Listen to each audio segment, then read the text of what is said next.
दिनैहाय जोङो 14 नं चिरांदुवार ब्लक कमिटि इउपिपिएलनि बानजायनायाव जोङो नैबे आसाबारि एमबि फरायसालिनि गेवलां गेलेग्रा फोथारनिफ्राय लानानै जोंहा हाथिसार 2 नं खाग्राबारि गेवलां गेलेग्रा फोथारसिम मोनसे जोंहा गोजोन आरो जौगानायखौ मोनदांनायजों आरो फैगौ लकसभा बिसायख'थिखौ बरायनायजों मोनसे जोङो मटर साइकेल हानजा सुरनाय बे हाबाफारिखौ जोङो लादों आरो जोङो बिनि गुबै थांखि आरो नोजोरा बेनो जे जोंहा लकसभा बिसायख'थिया बांद्राय सम गैला जोङो मिथिनायाव फैगौ एप्रिल दाननि गेजेरावनो बे बिसायख'थिया जानो थांगासिनो दङ दा बेखौ नोजोर लाखिनानै जोंनि इउपिपिएल दोलोआ दिनैहाय बिटिआरखौ दिनै सरकार खालामगासिनो दङ आरो बे सरकारनि गेजेरजों जथेस्थ' जोंहा रायजो राजाफोरखौ माखासे फोरमायनांगौनि जोंहा गोनांथि दङ आरो जोङो नैबे जोंनि 1 नं क'क्राझार लकसभा समस्तिनिफ्राय जोङो इउपिपिएल दोलोआ एनडिएनि सासे बिजाथि आरो इउपिपिएलनिफ्राय सासे बिजाथि जोङो मोननो थांगासिनो दङ दा बे बिसायख'थिखौ जोङो गोख्रों भाबै जोङो देरहासार खालामनांगौनि थाखाय जोङो 14 नं चिरांदुवार ब्लक कमिटि इउपिपिएलआ दिनै साखाफारा जानानै दङ जोङो मिजिं खालामगोन जोङो आसा खालामगोन जे थांनाय समफ्राव जोङो बिटिसि बिसायख'थियाव जोङो जोंनि 14 नं चिरांदुवार समस्तिखौ जोङो देरहासार खालामनो हादों आरो दिनैहाय जोङो सासे इएम जों मोननो हादों आरो थांनाय 2021 मायथाइनि जाहा एमएलए बिसायख'थियाव जोंनि 14 नं चिरांदुवार समस्तिनिफ्राय गोबां भट होनानै जोङो जोंनि आथिखालनि जोंहा एमएलए जयन्त बसुमतारी बिथांखौ जों देरहासार खालामनो हादों आरो जोंनि नैबे फैगौ लकसभा बिसायख'थियावबो जोंनि 14 नं चिरांदुवार समस्तिनिफ्राय जायनाखि बिजाथि जागोन बे बिजाथिया एखे जोङो बयनिख्रुइबो बांसिन भट हरनो हागोन बेखिनि मिजिं जोङो आसा खालामनानै दङ दा बेखायनो जोंनि ओनसोलाव थानाय गोबां जोंनि रायजो राजाफोरखौ जों दिनै मोनसे सांग्रांथिनि हाबाफारि जों लादों जाहाथे फैबाय थानाय एमपि बिसायख'थियाव लकसभा बिसायख'थियाव साफ्रोमबो रायजो राजाया जाहाथे जोंनि बिजाथिनो जाहाथे भटखौ होगोन आरो बयनिख्रुइबो बांसिन भट मोननानै जोंनि इउपिपिएलनि बिजाथिया एनडिएनि बिजाथिया देरहासार जागोन जों बेखौ मिजिं खालामदों दा बेखायनो जोङो न'खर न'खर इउपिपिएल गामि गामि इउपिपिएल सोहोर नोगोर गासैबो इउपिपिएल खालामनायनि थांखिजों आरो जोंनि बिजाथिखौ 100% गाव गावनि बेसेन गोसा भटखौ होनांगौनि थाखाय जों रायजो राजाफोरखौ दिनै खावलायनो जोङो ओंखारबोदों आरो आङो मिजिं खालामो साफ्रोमबो रायजो राजाया दिनै बिनि थाखाय सांग्रां जानानै दङ जेब्ला भट फैगोन गावनि बेसेन गोसा भटखौ निश्चय जोंनि इउपिपिएलनि बिजाथि बिथांनो भट होनानै देरहासार खालामगोन आं बेखौ मिजिं खालामो जोंनि नैबे समस्तियाव गासै 52,000 बारा जोंनाव बाहाय भटार्स दङ दा बिनि गेजेराव जोङो 30,000सो भट जोङो बिनिफ्राय जोङो भट दैथायनायनि बा भट मोननायनि थाखाय जों दिनै सांग्रां जानानै दङ आरो रायजो राजाफ्रा जोंजोंनो दिनै दङ रायजो राजाफ्रा जोंखौ मदद खालामगोन आरो जोंनि बिजाथिनो 100% भट होगोन आं बेखौ मिजिं खालामो হয় আমাৰ দেশত মানে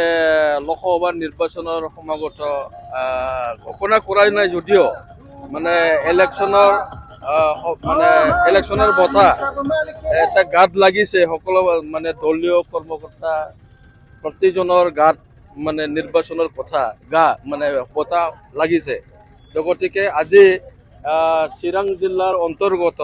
আমাৰ 14 নং চিৰাংদুৱাৰ ইউপিপিএল দলীয় কমিটি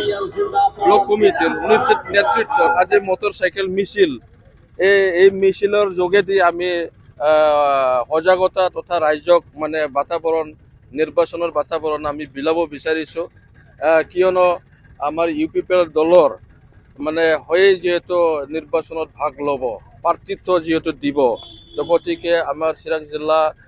ইউপিপিএল ব্লক কমিটিও পিছ পৰি থকা নাই বিগত দুটা নিৰ্বাচন গ'ল বিটিআৰৰ নিৰ্বাচন আৰু বিধানসভাৰ বিশেষকৈ এমএলএ ইলেকশ্যন এই দুটা নিৰ্বাচনত আমাৰ চিৰাংদুৱাৰ ব্লক কমিটি ইউপিপিএলে যথেষ্ট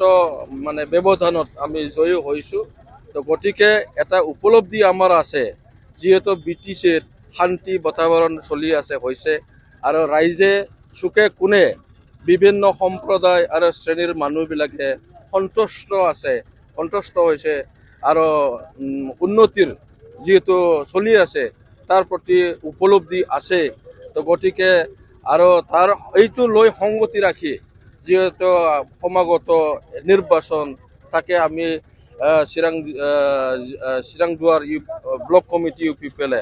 আমি এডভান্স আমি স্বাগতম জনাইছোঁ আৰু ৰাইজক আমি আজিৰ দিনটোত মটৰ চাইকেল ৰেলীৰ যোগেদি আমি নিৰ্বাচনৰ কথা আমি বিলাবলৈ চেষ্টা কৰিছোঁ ইয়াৰ পৰা আমি স্টার্ট করে দাঁতগাড়িলৈকে যাব। দাঁতগাড়িলৈকে আমি বিভিন্ন শ্রেণীর রাইজক আমি লগ পাব আর বিভিন্ন শ্রেণীর সম্প্রদায়ক আমি কথা বার্তা আমি কথা পাতি যাম। যেহেতু হাজু হয়েছো আমি যিকোনো পরিস্থিতির মানে জিকাই দিয়ার কারণে আমার প্রস্তুত আর নিশ্চয় আমার 14 চিরাং দুয়ার জয়ী হব এইটো কথা।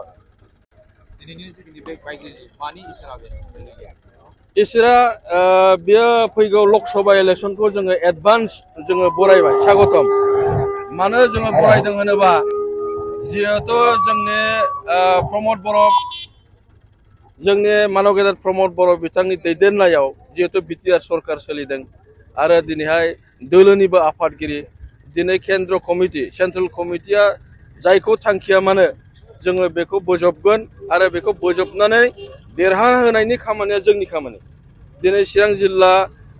UPPL नि सिङाव थानाय जोंनि 14 नं चिरां दुवार माने BTC कन्स्टिट्युएन्सिनि जोंनि ब्लक कमिटिनि दैदेननायाव जिहेतु नैबे मटर साइकेल रेलिया आरो बे रेलिनि गेजेरजों जोङो फोरमायनो सानदों रायजोफोरनो। एक नाम्बाराव जोङो फैगौ बिसायख'थिखौ बरायनाय लोगोसेयैनो जिहेतु इलेक्शनाव जोङो बाहागो लागोन जेला बेखौ देरहानायनि प्रस्तुतिया जोंनाव सिङाव दङ आरो जाबाय रेडि जाबाय बेखौनो जोङो मेसेज होलांगोन आरो लामायाव जों जायखौ लोगो मोनो जोङो रायजोफोरजों रायज्लायलांगोन जिहेतु UPPLआ देरहानाय खाथां। जों ओंखायनो निश्चिन्त भाबै मिनि खुसियै फैगौ इलेक्शनाव बाहागो लानो थाखाय जोंनि 14 नं चिरां दुवारा रेडि जाबाय बेनो। क'क्राझार नोगोरनि RNB लामाजों थांनाय बागानसालि वार्ड नम्बर 8 आव रायजो राजाफोरनि गोग्गो देहा लाखिनो थाखाय सानजोरां इन्टारप्राइजआ गोदानै जेनेसा वेलनेस प्राइभेट लिमिटेड बेखेवदों। बे सानजोरां इन्टारप्राइज आयुर्वेदिक गलायाव मानसिनाव जानाय गेदेर गेदेर बेरामनि मुलिफोरखौ मोननो हागोन।